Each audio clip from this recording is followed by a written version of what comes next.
마태복음 18장 21절 22절 두 절 말씀을 봉독해 드립니다.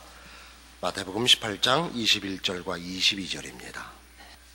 그때에 베드로가 나와 가로되 주여 형제가 내게 죄를 범하면 몇 번이나 용서하여 주리이까 7번까지 하오리이까 예수께서 가라사대 내게 이르노니 7번뿐만 아니라 70번씩 7번이라도 할지니라. 70번씩 7번 용서를 해라.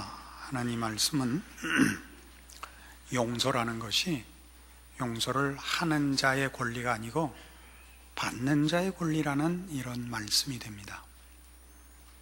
용서를 받는 자가 용서를 받는 것이 권리가 된다 하는 것은 말이 안 되는 얘기인 것 같지만 소자의 개념으로 소개된 기독교의 진리 속에서 이 말은 성립이 됩니다. 소자는 도움을 필요로 하는 자요. 그 다음에 소개된 바와 같이 길 잃은 양이요. 범죄한 형제입니다. 저들을 회복시키는 것이 목자의 책임이며 환자를 치료하는 것이 의사의 책임인 것과 같고 환자가 의사에게 와서 병을 고쳐달라고 큰 소리를 치는 것과 같은 형국이다 이겁니다. 우리 기독교 신앙에 있어서 우리 죄인들,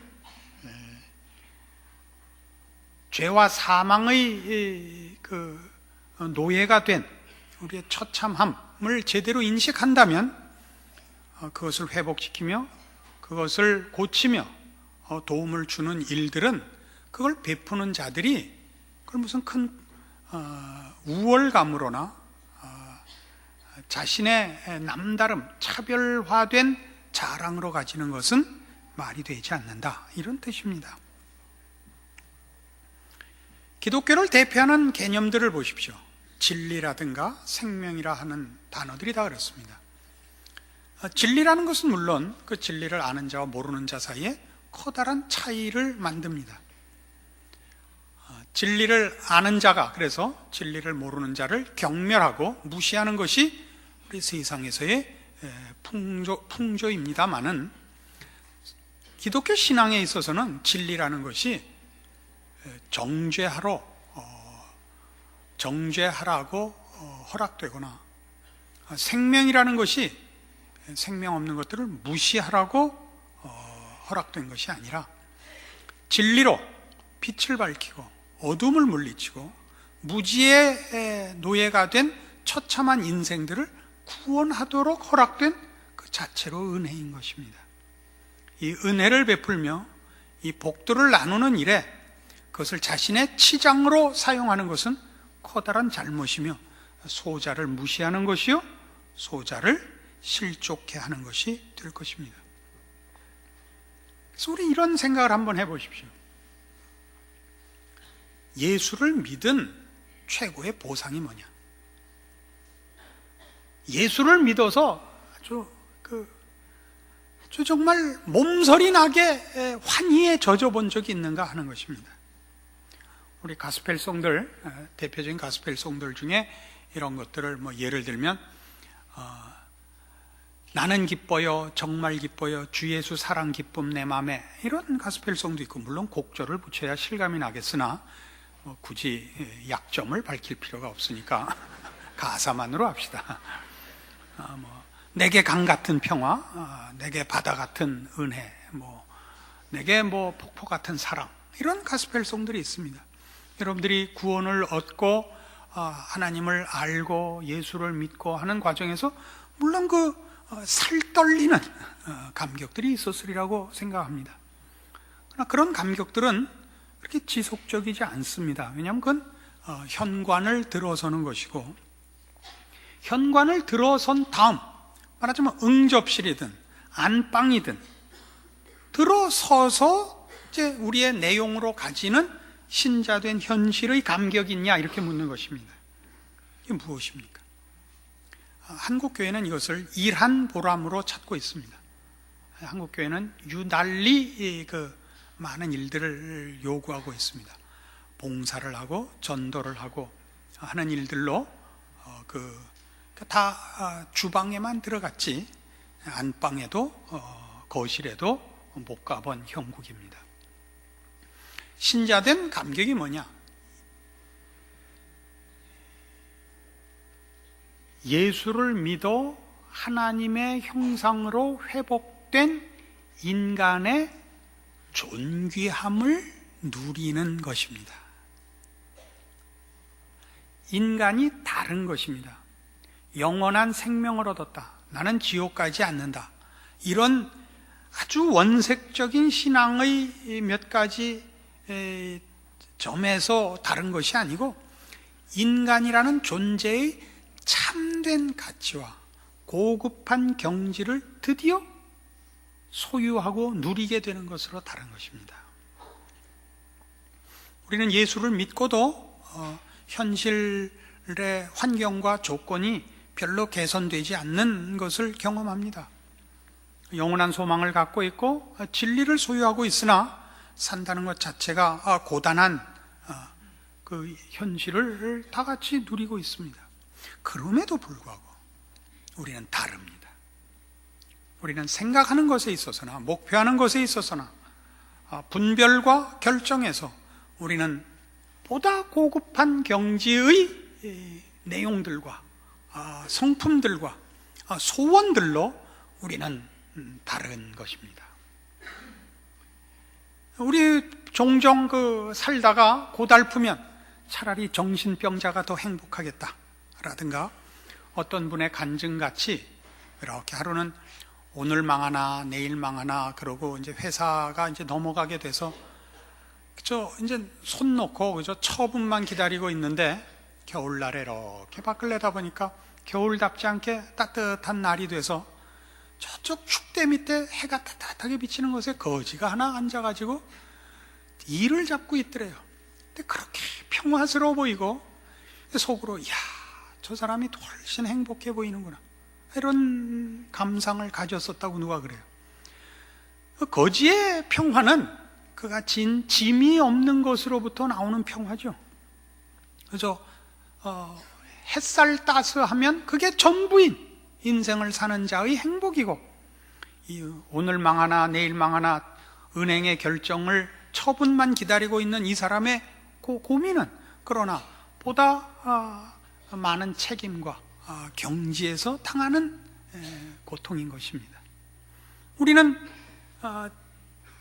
생각이 없고 경지가 없어서 가지는 평화들을 고통스러울 때는 잠시 넘겨다 보지만 그거야 그저 생명만 소유한 자의 생존을 위한 고민 외에는 아무것도 없는 식의 고민을 가지고 저들이 행복하다 이렇게 평가할 수는 없는 것입니다. 신자 되어서 예수를 믿고 나서 더 많은 고통이 있는 것은 세상 사람들보다 우리가 더 고급한 책임과 안목을 갖고 있기 때문에 그런 것입니다. 그것이야말로 우리가 자랑하고 환희에 젖어야 되는 우리의 가치인 것입니다. 나라를 위해서 걱정을 하고 시대를 위해서 걱정을 해도 그것이 다만 무슨 우리 편드는 그저 민족주의적인 편들기, 자기가 속한 편들기 정도가 아니라 보다 고급한 차원에서의 인간과 인생과 세상을 향한 걱정들이 우리 속에 있는 것입니다. 이것이 예수 믿은 자랑이요, 이것이 예수를 믿어 얻은 경지인 것입니다. 바로 그 얘기를 오늘 본문이 하고 있는 것이죠. 베드로가 묻습니다. 7번 용서해 주면 됩니까? 70번씩 7번이라도 해라. 그리고 뭐라고 예수님께서 비유를 하시느냐 하면 23절 이하에 천국은 그 종들과 회개하려 하던 어떤 임금과 같다 이겁니다. 이 임금이 그 종에게 일반 달란트 채권이 있습니다. 갚아라. 그 종이 갚을 수가 없습니다. 그래서 용서해 주십시오 해서 용서함을 받았다는 얘기입니다. 그런데 그 종이 나가서 동관이라고 소개되니까 같은 관청에서 같은 직급에 있는 직장 동료죠. 100데나리온 빚진 자를 용서하지 않았다. 그래서 다시 주인에게 붙잡혀서 감옥에 가게 됐다 하는 비유입니다.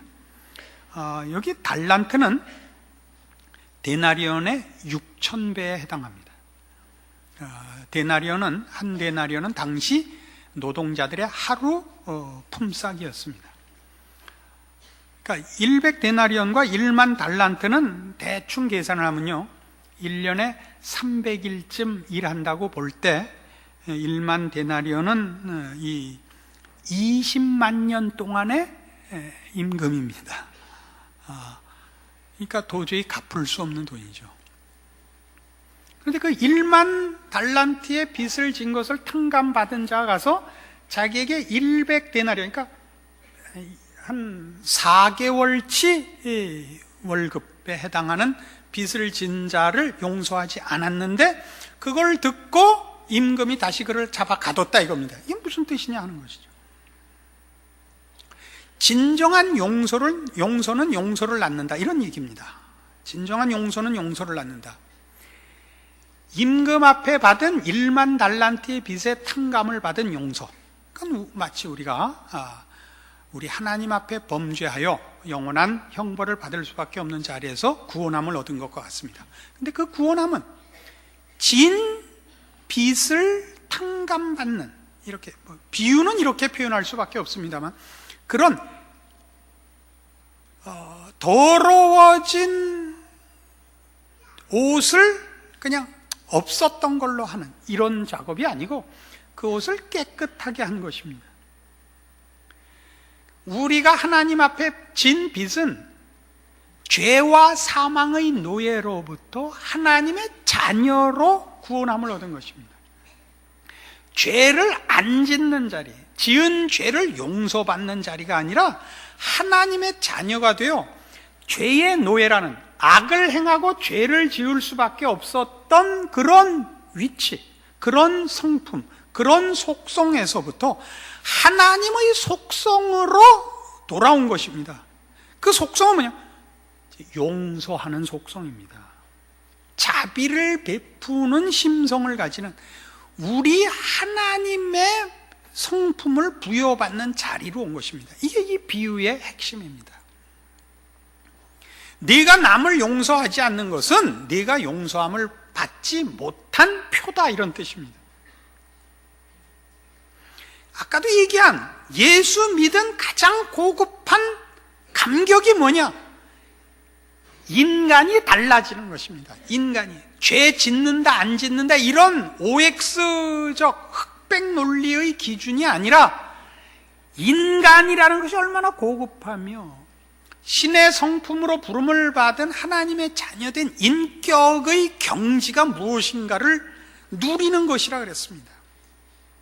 그러니까 우리가 참다운 하나님의 백성이 되면, 1만 달란트의 용서를 받으면 뭐가 되느냐? 이 우리를 구원하기 위하여 십자가를 지러 오시는 예수 그리스도의 성품에 동참하는 자리에 온다 말입니다. 그걸 안 하면 그는 예수 믿는 자가 아닌 것입니다. 그는 그가 용서받고 구원함을 받아서 온 자리의 참다운 하나님의 백성 된 그 내용들을 모르는 자다, 이런 얘기입니다. 우리는 예수를 믿는다는 것이 얼마나 세속화되어 있느냐 하면요, 지금 현재가 신앙이라는 이름으로 세상을 의지하는 자와 하나님을 의지하는 자 사이에 세상의 것을 보상으로 놓고 싸우는 모습이 되어버렸습니다. 하나님 모르는 자는 세상이라는 힘을 동원해서, 예수 믿는 자는 하나님을 동원해서 무슨 싸움을 하냐? 헛된 것을 누가 차지하느냐의 싸움이 됐다고요. 에? 기껏 비는 게 남보다 높아지고 그 애들 좋은 학교 가고 이게 다예요. 아주 빌어먹을 욕심에 의사가 더 이상 성질 내지 말라고, 당신 그러면 1년을 못 버틴다 그랬는데 쌍놈의 세상 오래 살면 뭐하냐, 이거 내 생각에. 잘 생각을 해봐요. 여러분 애들이 진실하며 참다운 하나님의 백성다우냐로 꾸중을 한 적이 있냐 말이에요. 약삭 빠르지 못한 건 꾸중한 적이지. 바보 같은 자식 맞고 들어와? 장돌은 뒀다 뭐해 임마. 인간이 짐승하고 다른 게 뭐야? 도구를 사용한다는 거 아니야? 이 욕 안 해본 사람 있어요? 임마, 실력이 없으면 시력은 뒀다 뭐하냐 임마. 눈가름 2개씩이나 붙여갖고 컨닝 하나 못하냐? 했어요 안 했어요?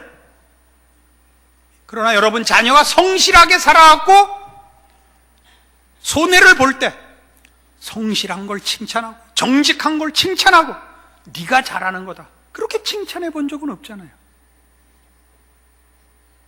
우린 예수 믿는 것도 아니에요. 이거는 예수를 믿는다는 것은 세상의 것을 어떻게 그 확인을 할 방법이 없습니다. 신앙이 좋으면 보상을 받고 물질적으로, 신앙이 나쁘면 어려운 일이 당하고, 그렇지 않습니다. 전혀 그렇지 않습니다. 사람의 사람된 가치를 측정할 때도 우리는 물질적인 것만으로 따지지 않습니다.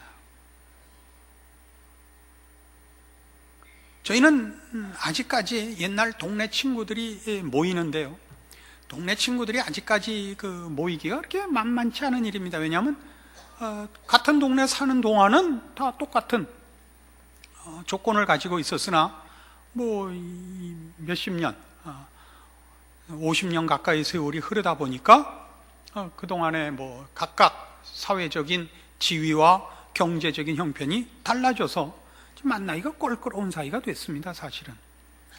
그러나 우리 중에 한 친구 때문에 만납니다. 그 친구는 아주 무능한 친구입니다.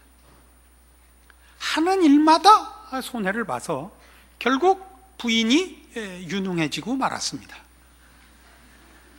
부인이 남편에게 원하는 건 딱 하나입니다.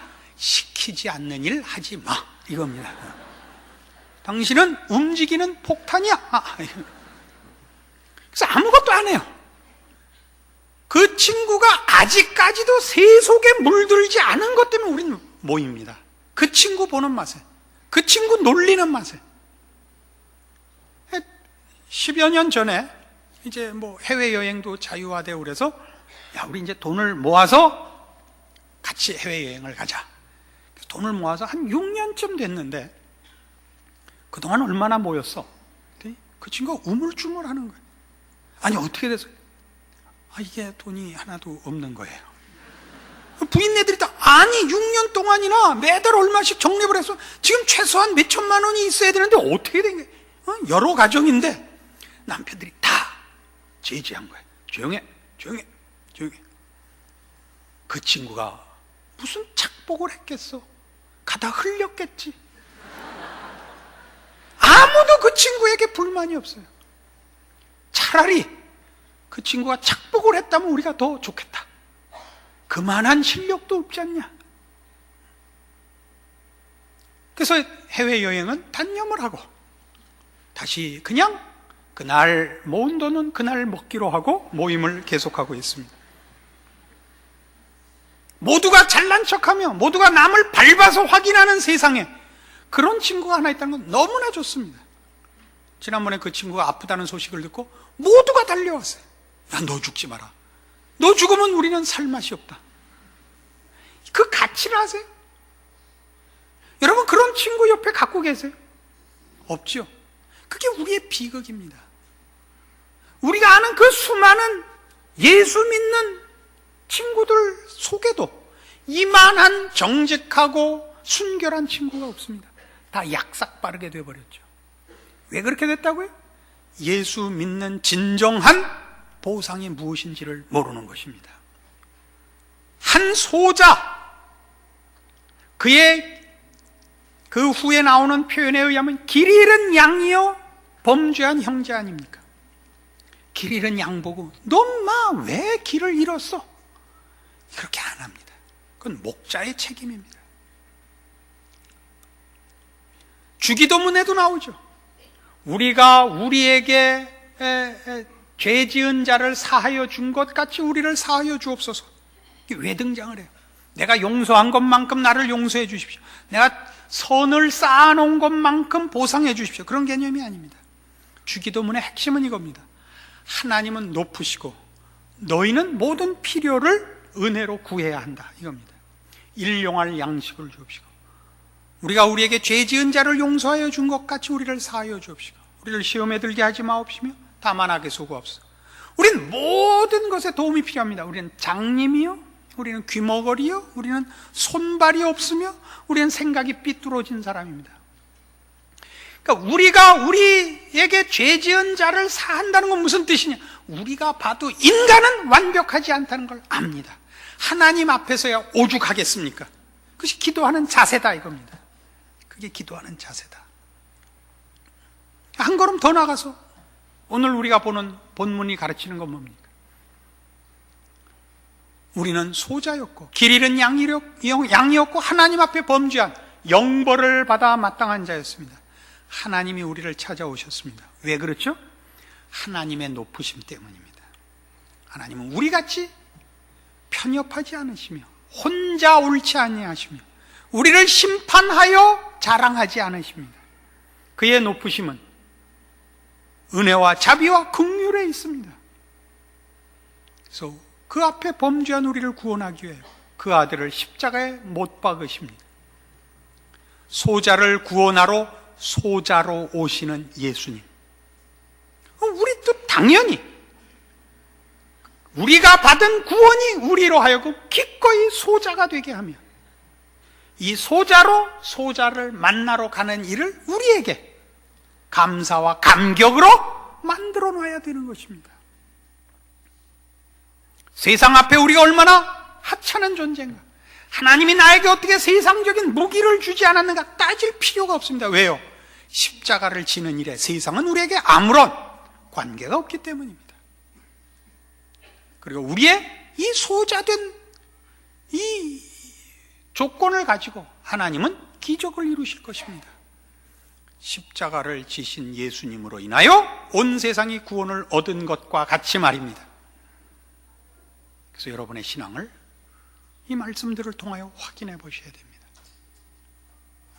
여러분이 가진 신앙의 내용들이 여러분을 무엇을 만들어내고 있는가, 무엇을 소원케 하며 무엇을 감사케 하는가 확인해 보시라 말입니다. 소자를 찾아가는 기쁨이 있습니까? 소자된 자랑이 있습니까? 한국교회는 이 부분이 없습니다. 모두가 대인이 되려 하며 다스리려 하며 자랑하며 영향을 미치려 합니다. 이런 헛된 경쟁에서 여러분의 욕심을 끊으시고 신자된 자랑과 감사가 넘치는 여러분의 신자된 존재와 인생이 되기를 바랍니다. 기도하십시다. 하나님 아버지 은혜를 감사합니다. 예수 그리스도로 인하여 받은 바 우리의 은혜와 우리의 가진 바 하나님의 자녀된 복들이 우리의 생애에 결실케 하여 주시옵소서.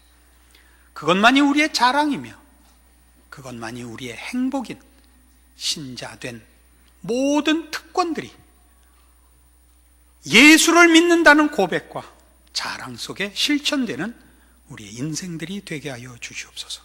예수님 이름으로 기도합니다.